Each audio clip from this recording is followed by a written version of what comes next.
organizing this beautiful gathering to commemorate International Women's Day, something that we all get together on the 8th of March every year to champion what has been done in order to advance gender equality and accelerate our fight against sexual and gender-based violence.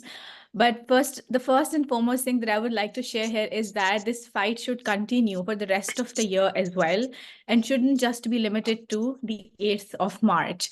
Having said that, I would just like to start by sharing a few data points with you all that one of my team members has compiled for me.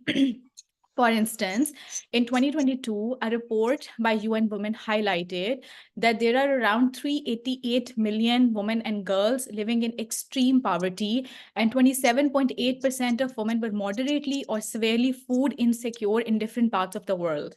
1 in every 10 women in the world are living under extreme poverty, and same is the statistic for women who are experiencing sexual and gender-based violence in different parts of the world. So I want all of you at this point to pause, think, and reflect.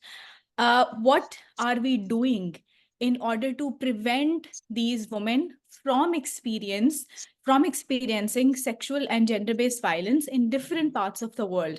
Because these gatherings, they give us the opportunity to reflect upon our individual responsibility as citizens, as activists, and as contributors to different initiatives in our surroundings as to what role on an individual level we can play in order to curb this manifestation, this pandemic, I would say, that young girls and women experience. I'm going to take a shift and talk a little bit more about this year's International Women's Day theme that highlights and talks about accelerating equality through investing in women. So invest is a very important word that they have spoken about in this year's theme. But I want to highlight at this point what investment really means and what it actually looks like in South Asian context, especially for countries such as Pakistan, Bangladesh, India, Nepal, Bhutan, so on and so forth. So investment does not mean that we should just financially invest or support them. It also means investing in on quality education, investing in their safety, care, and well-being, investing in support structures that can help these young girls and women reclaim their agency, autonomy, help them understand their rights, help them understand their responsibilities, safeguard them from sexual and gender-based violence. So investment needs to be a holistic overview, a holistic perspective that starts from a very early on. And it actually starts with the kind of education that we are giving these young girls and women. That takes me to the next point that I really wanted to talk about, and which is something that's very close to my heart, that are the sexual and reproductive health rights of young girls and women. I have been working in the sexual and gender-based violence space for almost 10 years now. And I've come to realize that it starts very early on. It starts with access to comprehensive sexuality education. It starts with young girls understanding when and how to say no.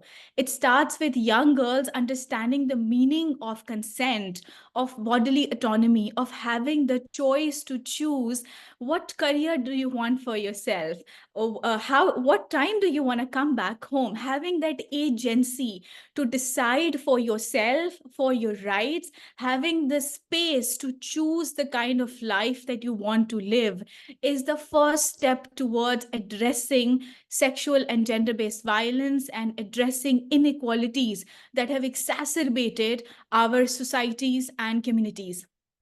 Taking a dive into the context of Pakistan, in Pakistan as well, things are really bleak because it is considered as the sixth most dangerous country for women in the world. I was just reading a couple of statistics that 49% of married women do not participate in decision-making regarding their own health care. Similarly, 45% of married Pakistani women cannot ask their husbands to use protection, even when they know that they have STIs. So all of these things are connected with quality education, access to comprehensive sexuality education, and having this know-how that how you can exercise your sexual and reproductive health rights. So even in our context, we are doing extensive work around educating young girls and boys, not within the educational spaces, but also informal educational spaces such as religious seminaries as well. I'm going to take this opportunity to emphasize one more aspect that is really close to my heart, and that is fighting this fight by helping young boys and men realize that they are key stakeholders in our fight against sexual and gender-based violence. It is a problem that collectively impacts all of us, not just one gender or a certain group. And all of us need to collectively use these platforms, raise our voices to advance the goal of gender equality. I'm going to end my talk on a note where I want to take this opportunity to remember young girls and women who are living in conflicts, active states of genocides in different parts of the world, including Gaza, including Congo, DRC, Armenia. Forgive me if I have forgotten any other space that I could not mention, but it's about time that we understand and we realize none of us are free until all of us are free. And this is something that we need to continue to fight towards and work towards. Thank you so much once again for the opportunity, and I hope we all can collectively continue this fight alive. Good luck with the rest of the program.